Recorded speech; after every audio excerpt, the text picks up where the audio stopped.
بسم الله الرحمن الرحيم الحمد لله رب العالمين بارئ الخلائق أجمعين باعث الأنبياء والمرسلين ثم الصلاة والسلام على خير خلقه العبد المؤيد والرسول المسدد حبيب إله العالمين أبي القاسم المصطفى محمد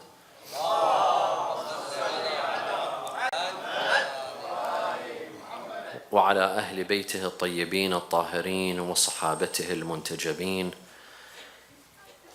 السلام على الحسين وعلى علي بن الحسين وعلى أولاد الحسين وعلى أصحاب الحسين جميعا ورحمة الله وبركاته. قال الله تعالى في كتابه الكريم: بسم الله الرحمن الرحيم: إن الله لا يغير ما بقوم حتى يغيروا ما بأنفسهم. صدق الله العلي العظيم. Most of us migrated to the West for various reasons, but to spread the message of Islam was most likely not one of them. Some of us migrated to the West, here Canada, or the United States, or the United Kingdom, or Europe at large, New Zealand, Australia, the Southern Hemisphere. We either migrated for political reasons, due to political persecution in our countries back home. For example, how many people fled Iraq due to the oppression of the Ba'ath Party and Saddam Hussein? And other parts in our region, many people fled due to political reasons. Others moved to the West for economic and financial reasons, due to lack of jobs, due to poor economies back home. Many people did not find jobs and did not have business opportunities and economic opportunities. So they migrated to the West for economic opportunities. Others came for an education, to seek an education. Because when you see the universities back home, they're probably part of the worst around the world. And in the West, you have the best universities. So there are some that came for educational purposes. Some came for politics, due to politics. Some came for economic purposes. Others came for educational purposes. Very few, seldom, you will find that some came for religious purposes, to spread the message of Islam or to serve Islam. Very few. There are some who came to the West, who came to Canada and the US and the UK and Europe, and they lost their faith. They gained what they came for. They ran away from political persecution. Here there's no political persecution.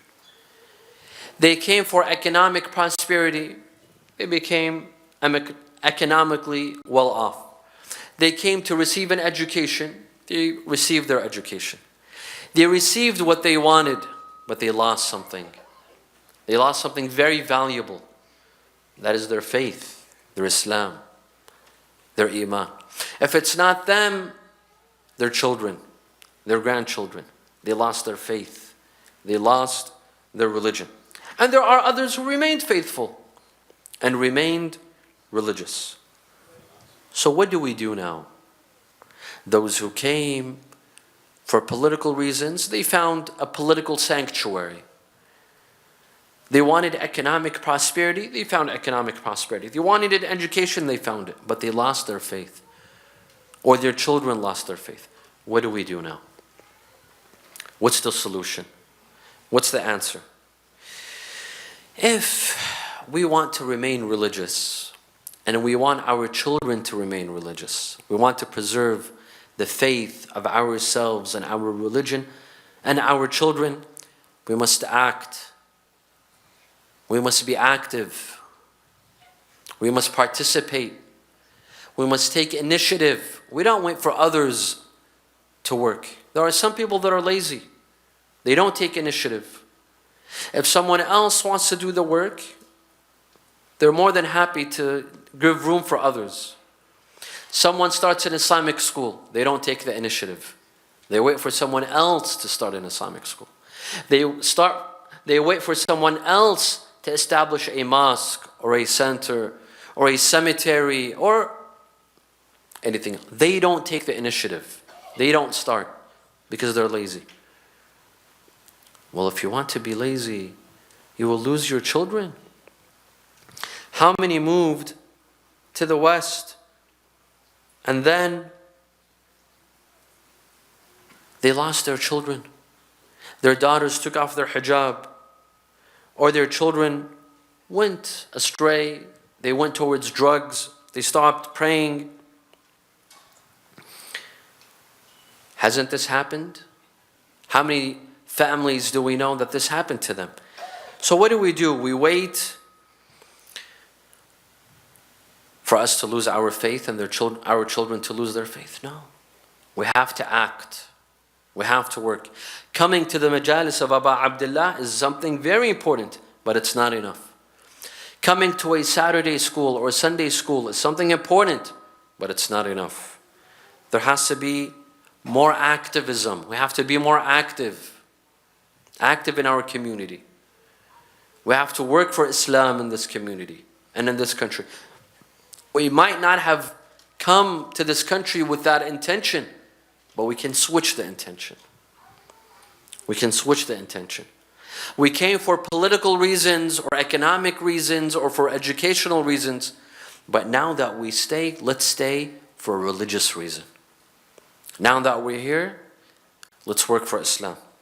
For two main reasons. One, for the sake of our families and children and ourselves, and two, for the sake of Islam. For the sake of Islam, this beautiful religion that was given to us from our parents, and our parents received this religion from their parents, this gift that we received from generation to generation. Let's preserve it. Let's protect it. And let's pass it on to our children the same way we received it from our parents. Coming to the West, my dear friends, was an opportunity. This opportunity was not given to everyone. How many relatives and cousins and friends do we have back home that wish to have the opportunity that we have? That wish to carry the passport that we carry? Allah gave us this opportunity, and they didn't receive this opportunity. This is a gift. This is a ni'mah. And every ni'mah we will be asked upon on the Day of Judgment. How did we use it? We only used it to make ourselves wealthy and increase our bank accounts, serve ourselves and our children. That's it?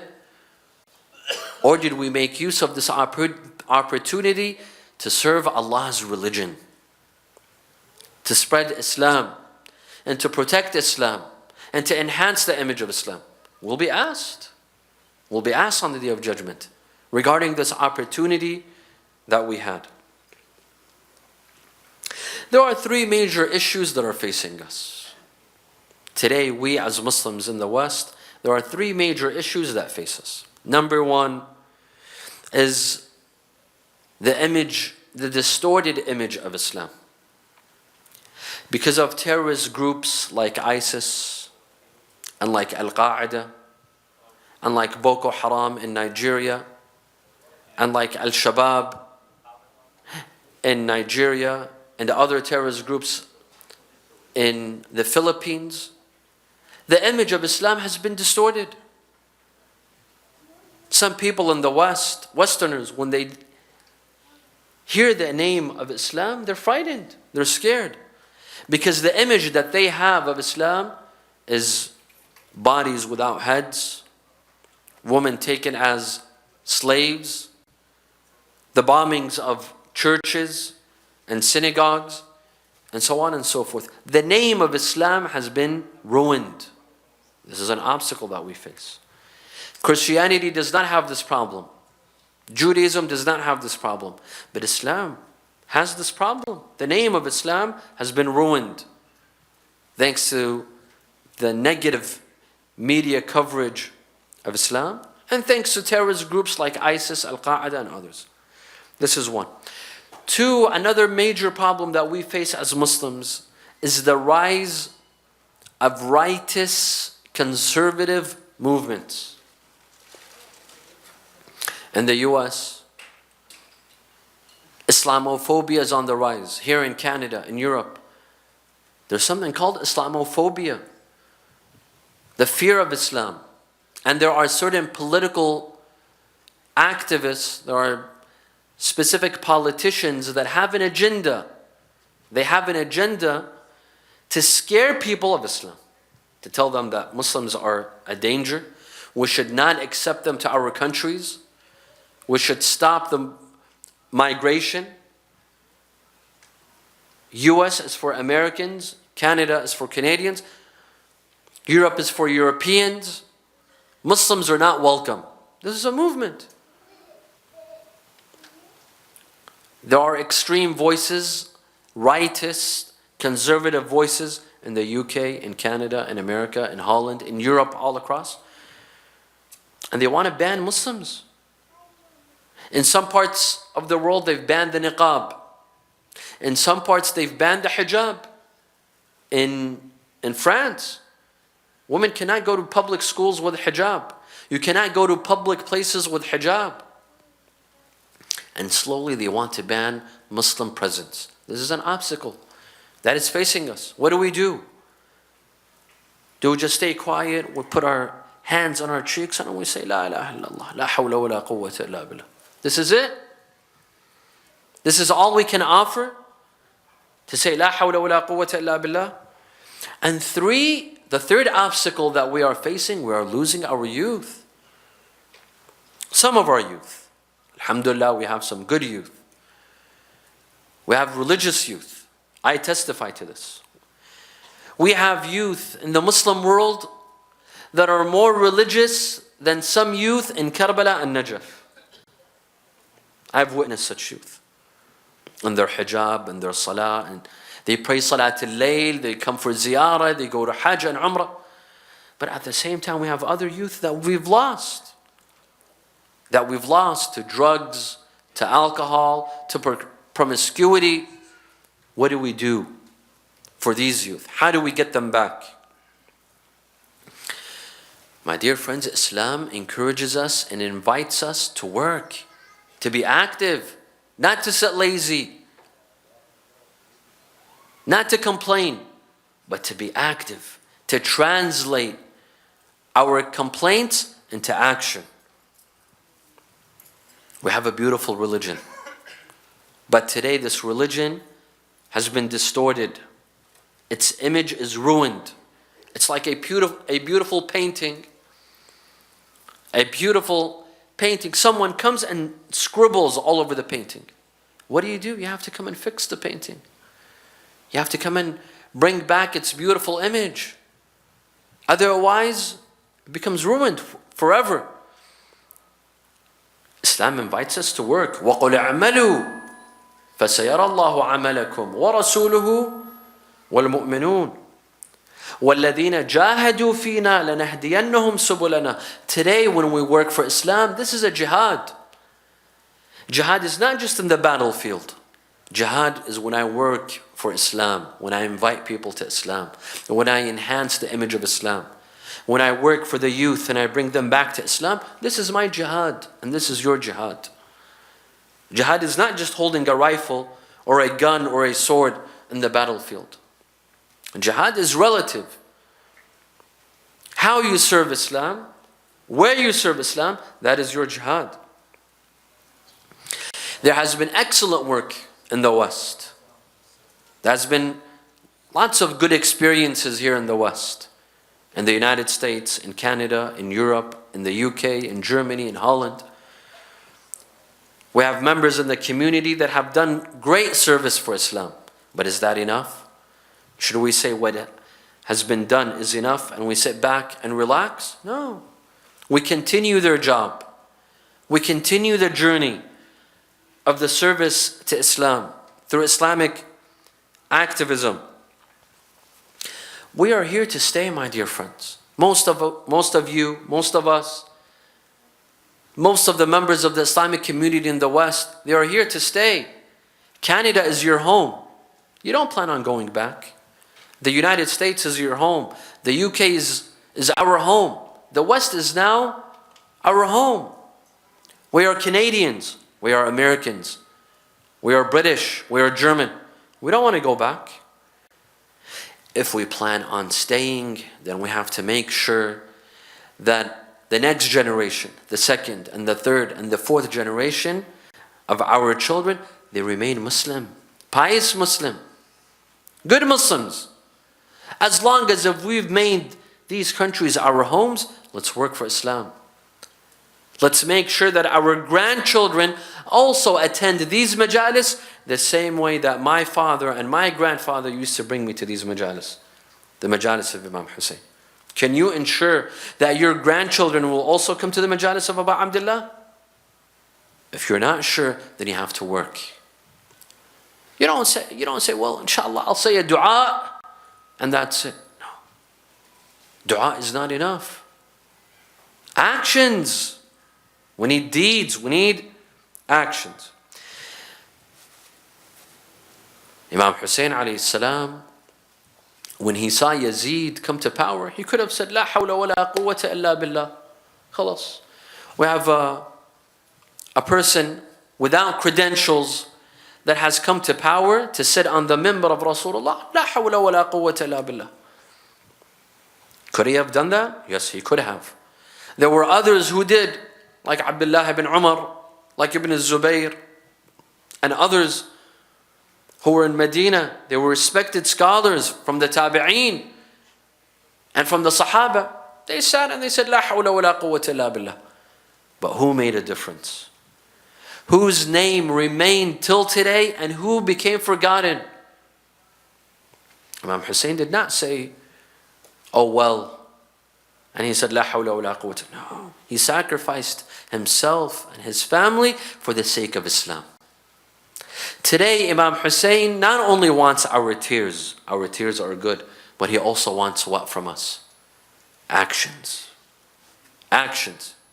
Crying for Imam Hussein, but not doing anything for Islam. Imam Hussein doesn't want this from us. Imam Hussein does not want lazy followers. Those who only cry for him and beat their chest, but don't give anything back in return. Imam Hussein says, إِنَّمَا خَرَجْتُ لِطَلَبِ الْإِصْلَاحِ فِي أُمَّتِي جَدِّي. Imam Hussein wanted to change, wanted to reform, he wanted to be active. Let's learn from him. And the next 10 nights, my dear brothers and sisters, we will talk about Islamic activism in the West. And I will address what I feel is essential for the survival of Islam and for the interests of Muslims in these countries. We will discuss the following topics, and then in the coming 9 nights, we will talk about Islam and interfaith dialogue. This is very important. To have a dialogue with Christians and Jews and other members of other religions. 2, Islam and intrafaith. There's interfaith and there's intrafaith dialogue. Intrafaith dialogue is Sunni Shi'i dialogue. This is very important. 3, Islam and political work. 4, Islam and academia. 5, Islam and the media. What do we do with the media? What do we do with academia? 6, Islam and charity work. 7, Islam and business. We need Muslim businessmen. This is what Islam needs today. One of the things that Islam needs is Muslim businessmen.